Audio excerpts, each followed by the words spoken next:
Former Wales manager Robert Page has links with Cardiff City, which could be said to stretch back to the 1940s, way before he was born.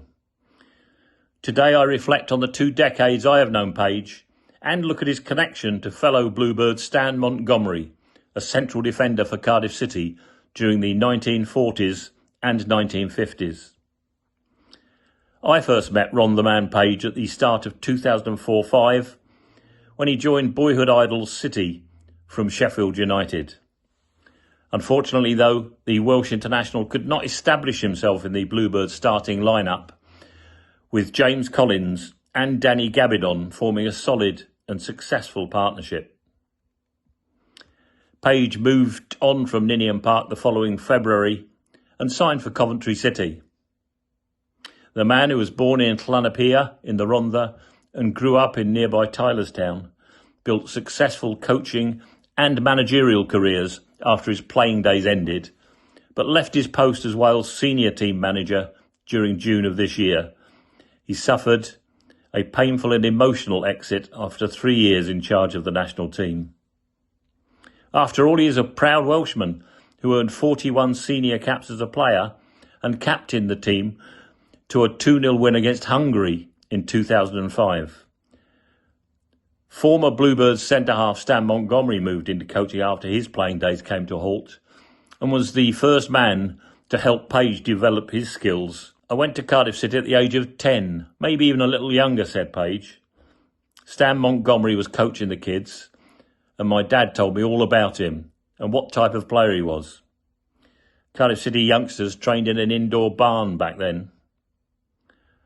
Page then talked to Welsh coaches Tom and Ernie Wally, who were working for Watford FC. He went up for training, and the Hornets offered him schoolboy terms. It was a tough decision, but I would not change the way things went, said Page. I was training at Tottenham as well, and they offered me an apprentice professional contract. But Watford had been good to me, and I wanted to stay loyal, and I felt they gave me the best chance of progressing. Watford gave Page a season in the Premiership, the best football playing year of my life, he said. We were relegated, but it was such a memorable experience. Manager Graham Taylor appointed Page Watford captain, and he led the club to the Division 2 title. They then finished 5th in Division 1 and went on to beat Birmingham City in the playoff semi-finals before securing promotion to the top tier when they defeated Bolton Wanderers 2-0 in the final. Winning at Wembley Stadium was absolutely unbelievable, said Page. The stuff dreams are made of. Winning consecutive promotions and walking up the steps at Wembley to lift that playoff trophy was one of the days I will never forget. The Hornets went down after one season, but Page did help them win 1-0 against Liverpool at Anfield and 1-0 against Chelsea at Vicarage Road. His career also took him to Sheffield United, boyhood idols Cardiff City, of course, Coventry City, Huddersfield Town and Chesterfield. His professional playing career saw him play 550 first-team club matches, scoring 7 goals, while he played under both Neil Warnock and Lenny Lawrence. They were always completely different managers, chalk and cheese, said Page. Lenny always got his point across in a firm, quiet manner, a calm manner. He is a tactics man, a big thinker.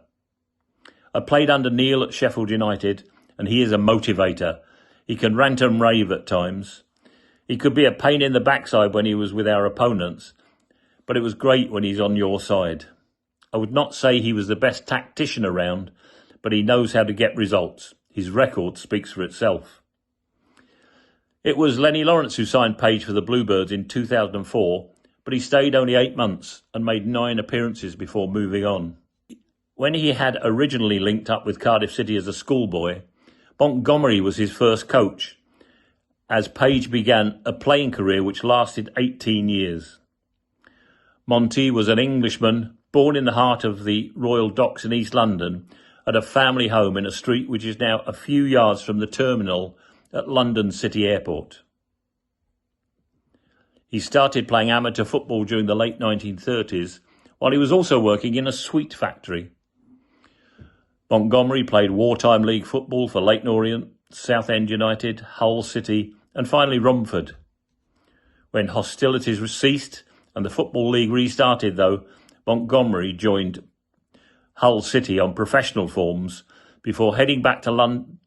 When hostilities ceased and the Football League restarted, Montgomery signed professional forms for Hull before heading back to the London area and joining Essex club Southend. Arsenal were keen on the defender, but when he left Southend, Montgomery headed for South Wales and joined 2nd Division Cardiff City for £6,000.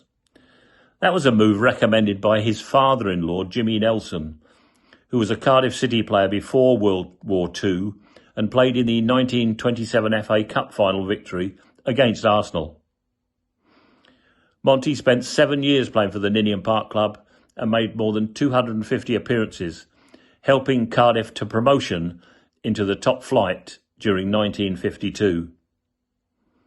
He was appointed club captain the following year and was also selected for a Welsh Leagues 11.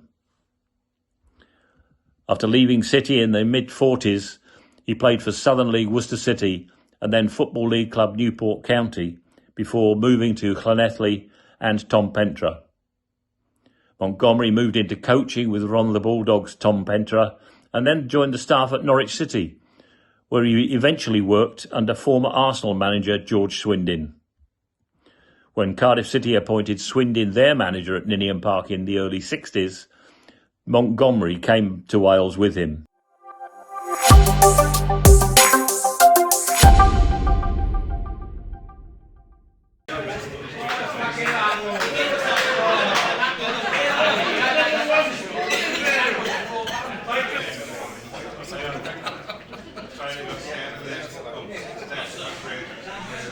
Good evening.